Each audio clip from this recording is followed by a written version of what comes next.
పులుసుకి కావాల్సిన పదార్థాలు అయితే బెండకాయలు, కొత్తిమీర, కట్ చేసుకున్న ఉల్లిపాయలు. హలో దోస్తులు, welcome back to my channel. ఈరోజు రెసిపీ వచ్చేసి అయితే బెండకాయ పులుసు. అయితే ఫస్ట్ అయితే ఒక గిన్నె అయితే పెట్టేసుకోవాలి కర్రీ చేసుకోవడానికి. అయితే వేడైంది, ఆయిల్ వేసుకున్నాము.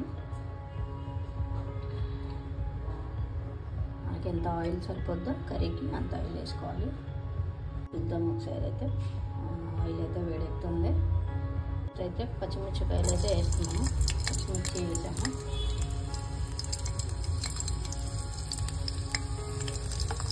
వేసాము తర్వాత మనం ఉల్లిపాయలు అయితే వేసేస్తాము.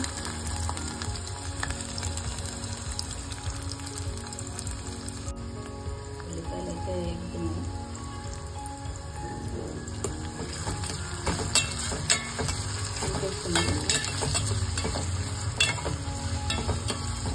ఇందులో అయితే కొంచెం అయితే సాల్ట్ అయితే యాడ్ చేద్దాము. సాల్ట్ ఎందుకు యాడ్ చేస్తున్నానంటే కొంచెం తొందరగా మగ్గిపోతాయి ఉల్లిపాయ. అయితే మగ్గిపోతున్నాయి, మంచిగా అయితే వేగుతున్నాయి ఉల్లిపాయలు. ఒకసారి అయితే కలిపేసుకుందాం. ఇందులో కొద్దిగా అల్లం వెల్లుల్లి పేస్ట్ అయితే యాడ్ చేద్దాము.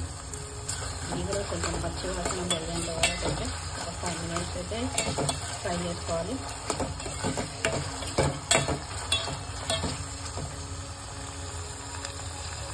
అయితే అల్లం వెల్లుల్లి పేస్ట్ అయితే వేస్తున్నాము కదా, అది మంచిగా ఫ్రై అవుతుంది. నా ఫోన్కి అయితే మొత్తం ఆవిరైతే పట్టేస్తుంది, క్లియర్గా కనిపించట్లేదు. ఇప్పుడైతే పసుపు యాడ్ చేద్దాం. పసుపు వేసాక మళ్ళీ ఒకసారి అయితే కలుపుకుందాం.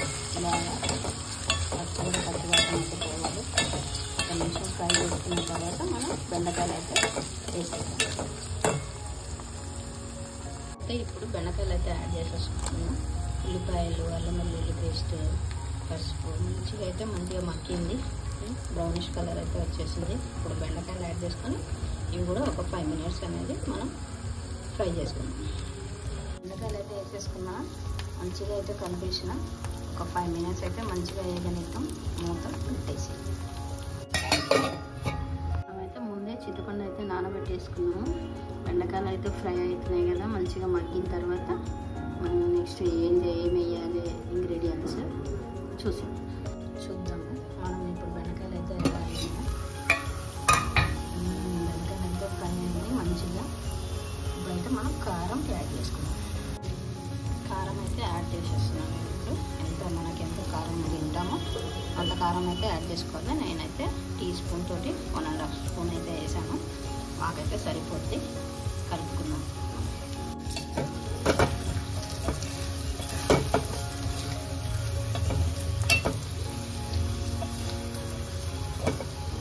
మంచిగా కలిపేసుకున్నాం కదా. ఇప్పుడు ఇందులో కొద్దిగా వాటర్ అయితే యాడ్ చేద్దాం, ఎందుకంటే కొంచెం అడుగు పట్టకుండా ఉంటుంది.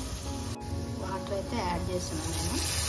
కొంచెం ఉడుకుతుంది కూడా బెండకాయ. తర్వాత చింతపండు పులుసు అనేది యాడ్ చేసుకుంటాం. మనం కొంచెం సేపు అయితే 5 minutes అయితే ఉడకాలి మంచిగా వాటర్లో. అడుగు కూడా పెట్టేది, మంచిగా ముక్క కూడా ఉడికిపోతుంది. మనకైతే ఇప్పుడు బెండకాయ చారు అయితే, బెండకాయ పులుసు చారు కాదు బెండకాయ పులుసు అంట, మర్చిపోయాను నేను. వాటర్ యాడ్ చేసుకున్న తర్వాతనే మన కర్రీలోకి అయితే ఇప్పుడు చింతపండు రసం అయితే యాడ్ చేసేసాం. మనమైతే ఇందాక చింతపండు రసం అయితే యాడ్ చేసాం కదా, కొన్ని వాటర్ కూడా యాడ్ చేసేద్దాం. పులుపు సరిపోయినంత మనం వాటర్ అయితే యాడ్ చేసుకున్నాం. ఇందులో కొద్దిగా ధనియాల పొడి కూడా యాడ్ చేసేద్దాం. ధనియాల పొడి అయితే వేసేస్తున్నా ఇప్పుడే, ఎందుకంటే కొంచెం ముక్కకు పట్టాలి కదా, ఉడికిపోతుంది. ఒక 5 నిమిషాలు అయిన తర్వాత మళ్ళీ మన కర్రీ ఎంతవరకు వచ్చిందనేది చూద్దాం. ఓకే, ఒకసారి అయితే కలిపేసుకున్నాం. ఉప్పు సరిపోయిందా లేదా, ఇంకేమైనా యాడ్ అవుతుందా ఇందులో చూద్దాం. ఓకే, మన కర్రీ అయితే కలర్ఫుల్గా అయితే కనిపిస్తుంది. కొంచెం అయితే ఉప్పు అయితే పడుతుంది. కొంచెం ఉప్పు అయితే వేసుకుందాము. ఓకేనా. లాస్ట్లో అయితే కొత్తిమీర తోటి అయితే ఫినిషింగ్ అయితే చేసేద్దాం.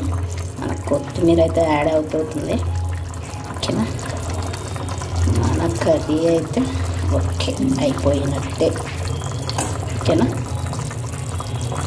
కర్రీ అయితే అయిపోయింది, రెడీ. మనం మనమైతే వేడి వేడి అన్నంలో అయితే ట్రై చేద్దాం మన కర్రీ ఎలా అయిందో. బెండకాయ పులుసు చూసేద్దాం ఇప్పుడైతే తినేసి టేస్ట్ ఎలా వచ్చిందో చెప్తా మీకు.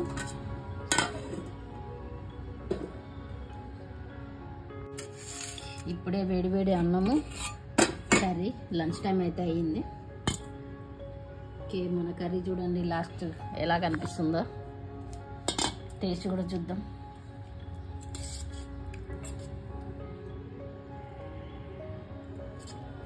మీరు కూడా ట్రై చేయండి. ఇలా సింపుల్గా చాలా ఈజీగా అయిపోద్ది. ఎక్కువ కష్టపడాల్సిన అవసరం లేదు. మంచిగా అంటే మంచిగా కలర్ఫుల్గా అయితే కనిపిస్తుంది. కాలుతుంది వేడివేడి అన్నం. టేస్ట్ చూడాలని ఆతృతగా ఉంది నాకైతే. కాలుతుంది, ఊదుకొని తినాల్సి వస్తుంది. ఇంత కష్టపడి చెప్తున్నా నేనైతే. ఇప్పుడు ట్రై చేద్దాం.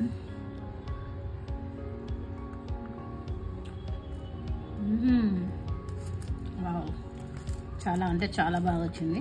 నేను చెప్పడం అని కాదు, మీరు కూడా ట్రై చేసి ఎలా వచ్చిందో కామెంట్ చేయండి. మీకు ఇంకా ఏమేమి కర్రీస్ కావాలో కూడా కామెంట్ చేయండి. నేనైతే సింపుల్గా ట్రై చేసి మీకైతే చూపిస్తాను. ఓకేనా? బాయ్.